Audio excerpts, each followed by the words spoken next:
wish I could say good morning to you all like I normally do. But the truth is, hi Emma,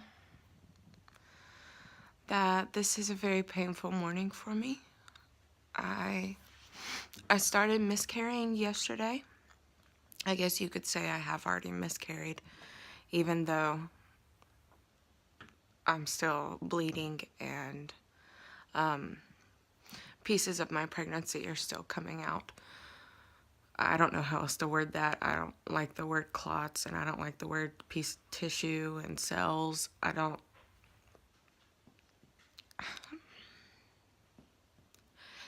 think what's amazing to me is when something good happens in our lives,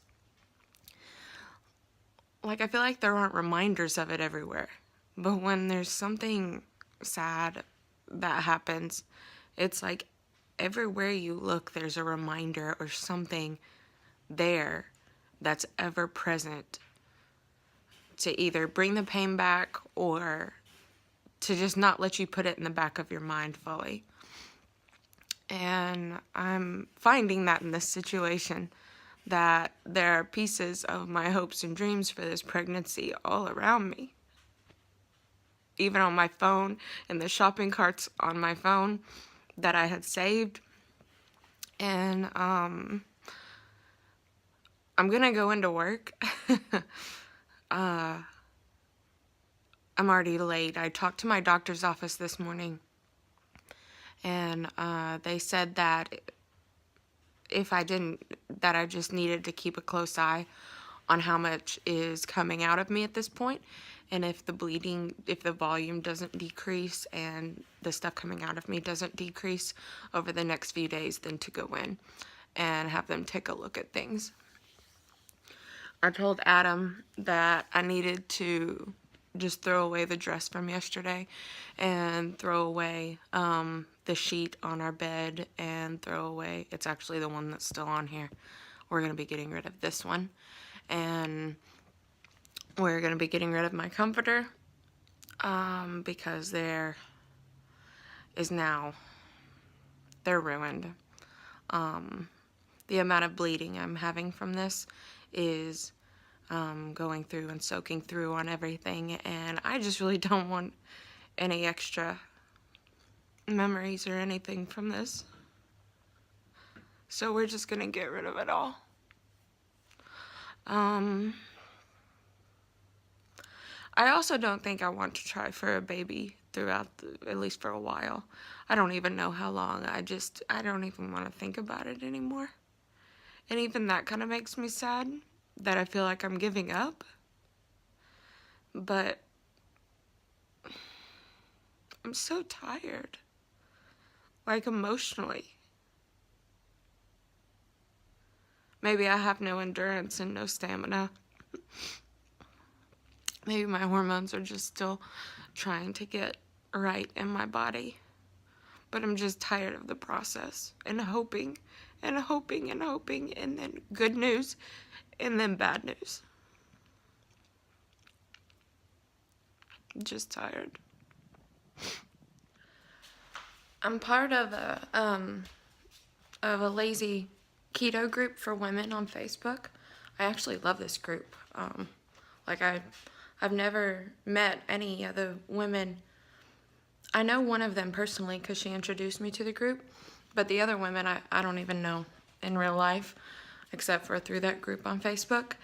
But I was really excited to be able to post about our keto baby, and now that keto baby is in heaven, there's a part of sadness every time I get on the group, because other people can still post about it. There's even sadness just scrolling through Facebook because everybody's posting pictures of their babies. And, you know, like, I'm a mama. I already have 2 children. I've been through it, and I'm blessed, richly blessed with my 2 daughters. But somehow it doesn't take the pain away from this. It does make me more grateful for them that I've had 2 successful pregnancies and I get to experience motherhood. But when you have this unfulfilled need that you feel like you need, and I feel like I'm supposed to have a third child. Maybe not right now. I don't know the reasons behind things. I'm not God. I'm not the universe. I do not know. Maybe I'm not supposed to have a third child right now or ever. But I also feel like if I wasn't ever supposed to have a third child, my desire for a third child wouldn't exist. Because for every desire we have, there is a way to fulfill it. When we're hungry, there's food. We experience thirst, water. When you experience the desire to have a child, there is a way to fulfill that, even if it's through adoption. So for every side of life where there's a want or a desire, there's a way to fulfill it. So I feel like, okay, one of the two things has to change. Either I have to stop wanting to have a third child, or the desire has to be fulfilled. Those are the only two ways to look at it. Because that state in the middle, the limbo, the agony, is the part that you can't live in that state of having the need or the desire and it not being met or fulfilled. They can change. So if your desires are, hey, I want to go have an affair and hurt my husband, then you can pray that changes, or you can just pretty much omit. I feel like you can control it if you tell yourself, I don't want that. I kind of feel like mind over matter in that situation. And you can say, okay, I don't really want that. I don't really want that. I don't want to place my family in jeopardy. But in a situation like this, where it almost feels physiological, like eating or drinking, like I need to have a third baby, like I need to eat or drink, one of those two things has to occur. Either the desire has to go away, I have to not experience the desire anymore, or the desire has to be fulfilled. Because I can't live in the state where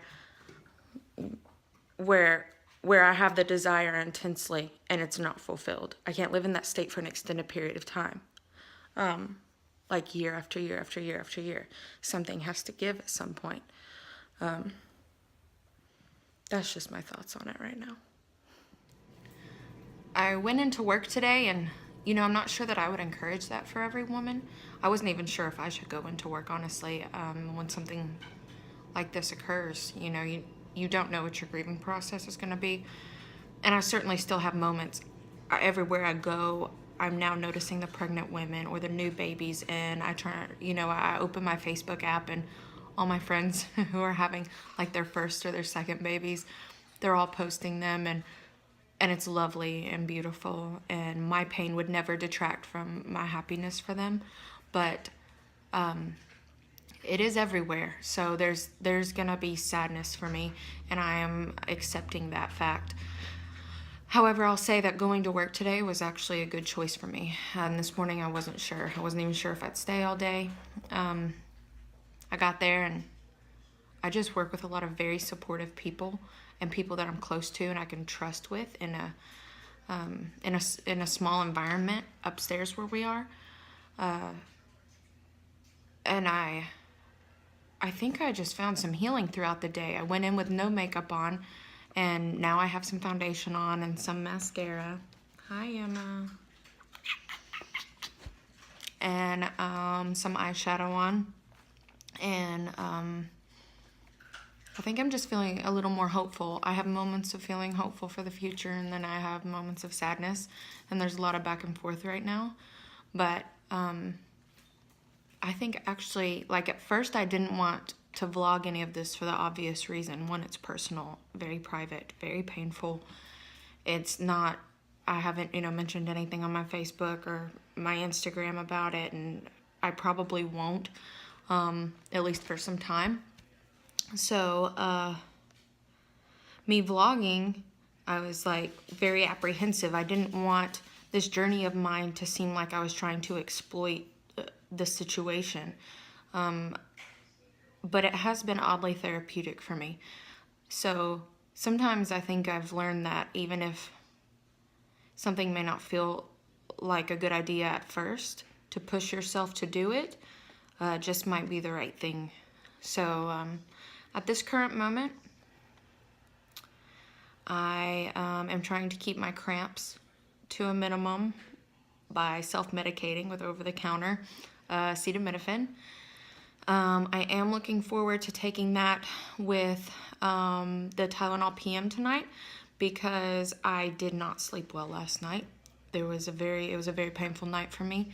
There was a lot of tossing and turning, a lot of waking up. In fact, my brain was very active.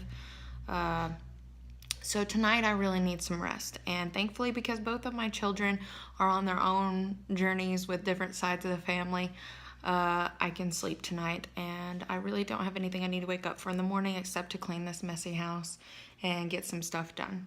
So this is at the end of day 2 of this journey for me. And I don't even like saying the word miscarriage because it makes me emotional. So yep, the end of day 2 for this healing journey for me. But I do feel hopeful, and I feel very grateful for the people in my life.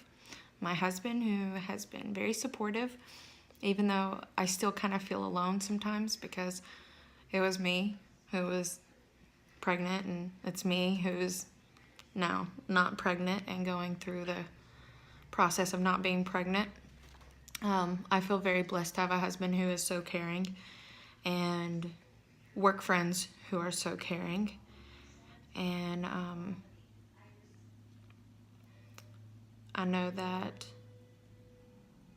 in my head everything will be okay, and I have so much to be grateful for.